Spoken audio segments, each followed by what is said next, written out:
গ্রামীণ হাটবাজারের মুখরোচক খাবার মানেই এক নস্টালজিক অনুভূতি, যা আমাদের গ্রাম বাংলার ঐতিহ্য আর স্বাদের কথা মনে করিয়ে দেয়।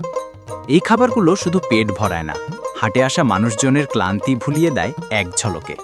কালের বিবর্তনে অনেক আধুনিক খাবার হাটে জায়গা করে নিলেও এই ঐতিহ্যবাহী মুখরোচক খাবারগুলোর কদর এখনও গ্রাম বাংলার মানুষের কাছে অমলিন। এই খাবারগুলো কেবল খাদ্য নয়, বরং গ্রামীণ সংস্কৃতির এক অবিচ্ছেদ্য অংশ।